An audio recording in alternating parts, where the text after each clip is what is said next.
Hey guys, what's up? I hope all of you have had a really lovely week. Thank you ever so much for tuning in to my channel again, and hello if you are new.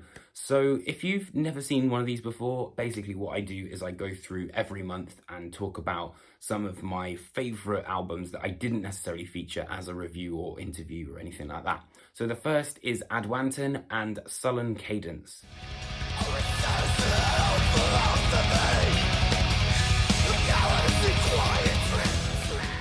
So this band features members of Panopticon, Horrendous, Vex, and Obsequy. Hearing the kind of lineup that was in this band, I was like, right, okay, I am fully in on this. You know, I loved Sweven, and it sounds very, very similar to that. And especially Horrendous as well. Horrendous are like one of my favorites. And with that in mind, it's actually mixed by Damien Herring, who is in Horrendous. So there is a full length which is coming, and I'm really, really excited to hear it because even on this, 20 minutes, I think, there's so much interesting stuff happening on here that I think we're really going to be in for a treat when we see the full length and you're able to see what Aduanten are going to be able to do, you know, with kind of like a good 40 minutes.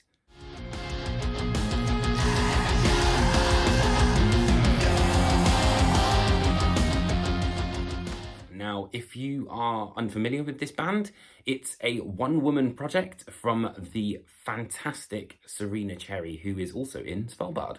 So as you can probably imagine, there are some kind of crossovers here, but one of the things I think is really interesting about this one is that it was not only completely composed in her bedroom, but two, it's completely based on Skyrim, which I think is really, really cool. It channels very furious black metal, and I think it does it very, very well. And also, you know, Svalbard are very, very serious a lot of the time. So it was nice to kind of see Serena kind of, I guess, let her proverbial hair down and sort of, you know, really kind of relax and have a bit of fun with things, which is really, really cool.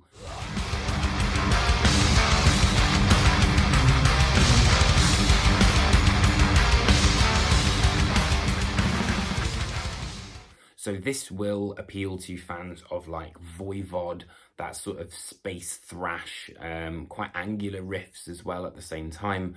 Really, really interesting. Nightjar also did the album artwork, which I thought was really cool and definitely kind of like drew me in. But there's lots of pretty cool stuff happening here. Blackfast is also another band that kind of like brings to mind. It's spacey death thrash, so if that's your kind of cup of tea, then I reckon you'll really, really dig this one.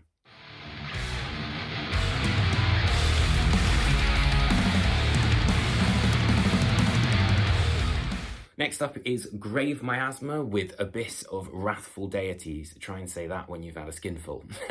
So this is a Dark Descents Records release, and they're from the UK. So, I feel like there's a really strong presence of death metal this year in the UK for sure. And Abyss of Wrathful Deities really does take no prisoners.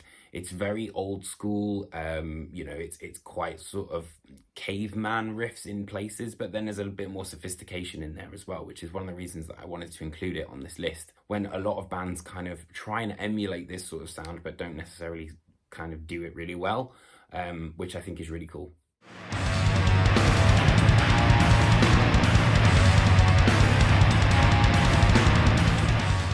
They're a grindcore band and will appeal to, say, fans of Full of Hell, Into Armour, quite sort of riffy, sort of almost a bit stonery actually. I guess Pig Destroyer, you know, very classic Relapse fodder here. It's quite angular guitar riffs where they're sort of concerned, and the drums at times really do kind of go in a more progressive route, and especially when you kind of get to the latter stages of the album, definitely give them a check. And also the artwork on this album is just fucking crazy. It's so interesting with all the pinks and different colors. It was kind of one of the things that drew my eye to it. It's almost a bit Picasso in a way.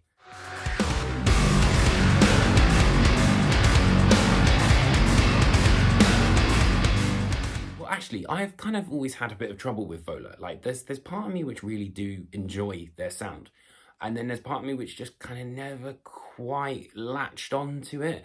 But I think that with Witness, they've really kind of hit a good sort of mark, really. And in terms of what it sounds like, it's quite progressive.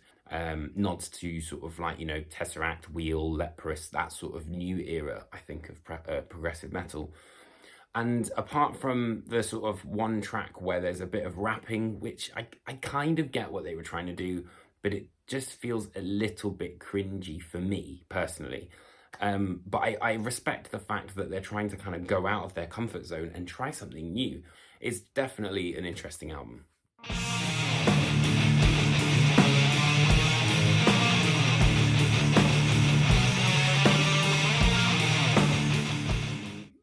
Again, like a lot of these albums actually, it's the artwork that kind of drew me in. It's this amazing orangey purple sort of Geiger-esque looking thing, which I really, really like. And the music is very death metal. It kind of moves with sort of synthesizers in there as well. It kind of tips its hat a little bit to Bedsore, I guess. And there's hints of progressive, but it's more kind of, you know, classic old school death metal. But yeah, definitely check that one out. Also, the vinyl variants are insane on this album. Purple, blue, it was like purple, yellow and black vinyl all mushed together on this like big swirl. It looks really, really cool.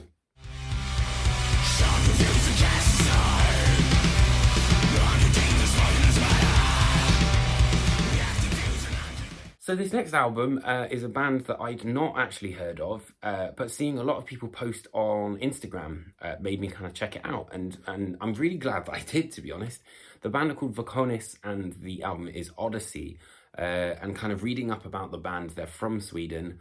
They also feature Per Wiberg, who was in Opeth. I can't remember how long he was in Opeth for, but he was on the Heritage album, which I always feel has a bad rep, but I really, really enjoyed that album. So naturally, I quite enjoy Vokonis. There's kind of like, in terms of vocals, it's quite Mastodon, sort of gruff sounding, but then it's kind of juxtaposed with that sort of prog rock sound, which is what I really enjoyed. The album was also mixed and mastered by Cult of Luna's Magnus Lindberg, so as you can imagine, it is going to sound absolutely tip-top.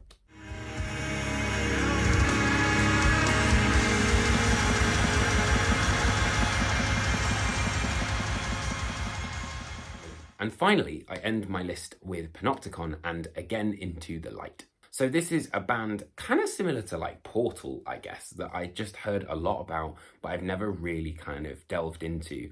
I thought it was really interesting and kind of took me off guard when the violins came in. I didn't realize there was going to be sort of such a cinematic experience, especially where black metal is concerned. The album is quite a long album, but it goes through a lot of different iterations. There's lots of different things going on, and I think I'll definitely be returning to it a lot, you know, kind of over this next year to really sort of soak it in.